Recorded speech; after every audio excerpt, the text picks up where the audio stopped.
जय सीताराम दोस्तों, स्वागत है आप सभी का मेरे अपने चैनल राम कथा में। आप लोगों को ये बात पता होगी कि हमें प्रतिदिन रामचरितमानस का पाठ करना चाहिए, लेकिन बहुत सारे लोग ऐसे हैं जिनके पास समय नहीं होता है। समय की बहुत ज़्यादा अनुकूलता होती है, तो जिसके कारण हम प्रतिदिन रामचरितमानस का पाठ नहीं कर सकते हैं।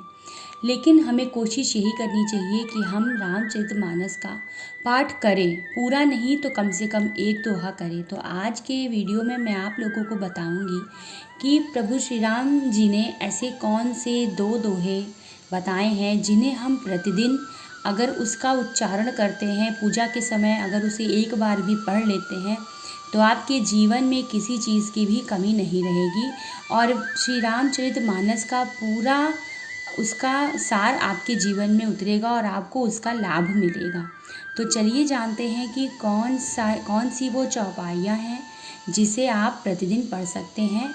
अगर आप लोगों को वीडियो पसंद आता है तो लाइक ज़रूर करिएगा। तो जो हमारी पहली चौपाई आती है वो आती है उत्तरकांड की चौपाई।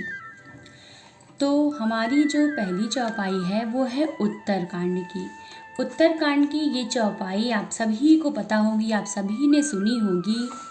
परहित सरिस धर्म नहीं भाई, पर पीड़ा सम नहीं अधमाई।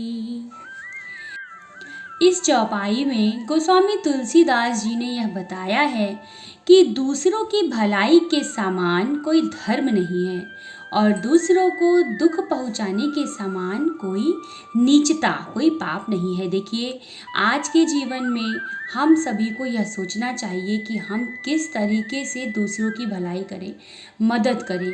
देखिए, हमेशा यही बात बोली जाती है कि मनुष्य को मनुष्य समझना चाहिए। आज के समय में बहुत सारे लोग ऐसे हैं जो दूसरों को दुख देकर जिन्हें बहुत ही ज़्यादा प्रसन्नता होती है, लेकिन यह काम नहीं करना चाहिए।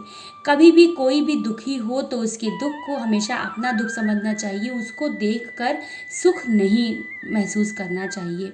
तो आप लोग प्रतिदिन यह चौपाई का पाठ ज़रूर करें। परहित सरिस धर्म नहीं भाई, पर पीड़ा सम नहीं अधमाई। देखिए, रामचरितमानस का मतलब यह क्या है? रामचरितमानस का मतलब होता है कि आपका मन, मानस का मतलब होता है आपका मन। जो ये भी चौपाई अगर आप पढ़ते हैं और आपने अगर अपने जीवन में इसे नहीं उतारा तो इसे पढ़ने का कोई भी मतलब नहीं होगा। इसीलिए आप इसकी कोई भी चौपाई पढ़िए तो उसको आप अपने जीवन में ज़रूर उतारिए। तो कलयुग में इस चौपाई का ही महत्व बहुत ज़्यादा होता है। इसीलिए मैंने बताया आप लोगों को कि अगर आप प्रतिदिन रामचरितमानस का पाठ नहीं कर सकते हैं तो आप पूजा करते समय पर प्रतिदिन इस चौपाई को ज़रूर से ज़रूर एक बार पढ़िए और उसको अपने जीवन में ज़रूर उतारिए। इसी तरह से मैं आप लोगों को बताऊं कि दूसरी चौपाई कौन सी है। इसी तरह से जो हमारी दूसरी चौपाई है वो आती है हमारे सुंदरकांड से।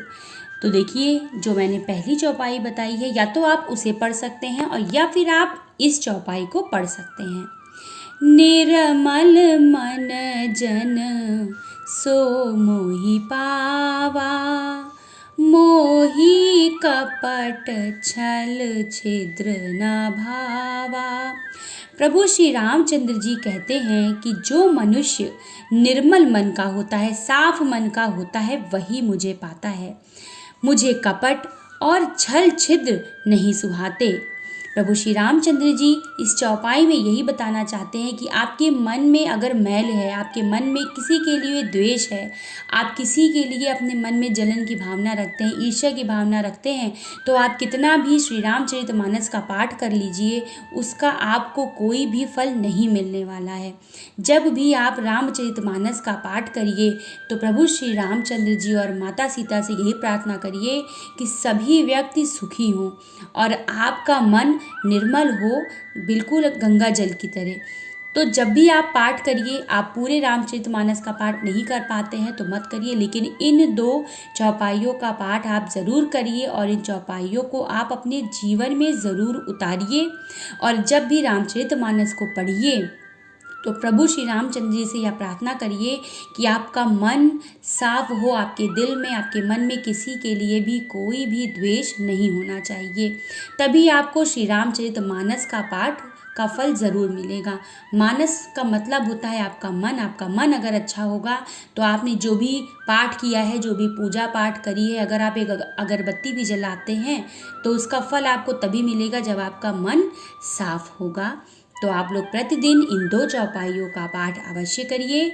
मिलते हैं मेरे अगले वीडियो में। श्री रामचंद्र की जय।